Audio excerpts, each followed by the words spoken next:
The voice in the fog. Marco is on the run. From what, he isn't sure. He's been driving aimlessly for hours until the gray sky and the thick fog wrapped around him, leading him into a town that seems forgotten by time. The streets are empty, windows shut, and the wind carries the smell of dampness down the deserted alleys. Every step echoes. Every shadow feels like a ghost. He steps into a rundown bar, hoping to find some refuge. Behind the counter, a woman watches him without saying a word. Her cold, piercing eyes follow his every move. The air feels heavy, almost suffocating, but Marco has no other options. Without speaking, Marco sits down and orders a coffee. The woman doesn't respond, but begins to prepare it in silence. As he waits, his gaze falls on a clock hanging on the wall. It's 3:33.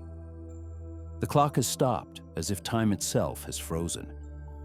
It seems strange, because when he entered the town, his own watch showed the exact same time. A shiver runs down his spine, but he tries to brush it off. When the barista serves him the coffee, he tries to speak to her, but she remains silent as if words are a language he doesn't understand. Something feels deeply wrong in this place, but Marco still can't quite put his finger on it. After leaving the bar, Marco finds himself once again enveloped by the fog. The streets seem narrower, darker. He walks with no clear direction, but the growing sensation of being watched, of being followed by something unseen, gnaws at him. Then a voice calls out to him from within the fog, a whisper that seems to know him. Marco, you've been here much longer than you think. He freezes, his heart pounding. How does the voice know his name? He tries to convince himself it's just exhaustion, the cold. But the voice persists, growing closer, more menacing. You can't run, Marco. Not this time. Returning to the bar, Marco decides to confront the barista, demanding answers. But when she finally speaks, her words are cold and cutting. You can't run, Marco. No one here can. Her hands tremble as she hands him a paper, an old, crumpled photograph. It shows a car, wrecked and buried in the thick fog. His car. The memory of the crash begins to surface, but it's distorted, incomplete. Why can't he remember how he got here? Something in his mind is stuck, like a broken mechanism. Every attempt to leave the town brings him back to the same place.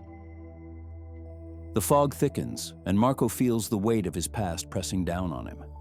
The images of the crash return, but they're not just memories. They're alive, pulsing in his mind like a nightmare he can't wake up from. It wasn't just an accident, it was a choice.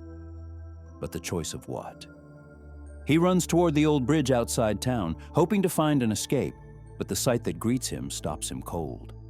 A wrecked car, his car, deformed from the impact.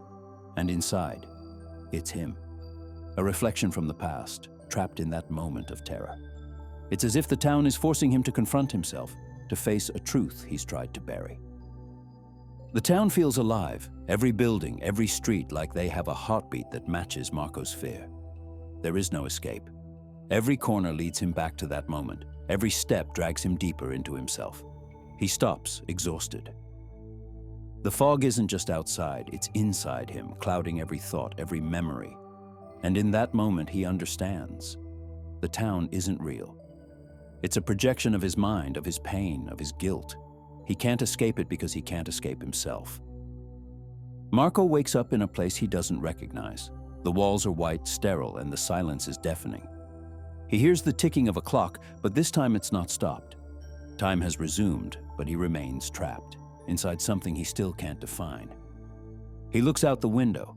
The fog has lifted, but the emptiness he feels hasn't gone away.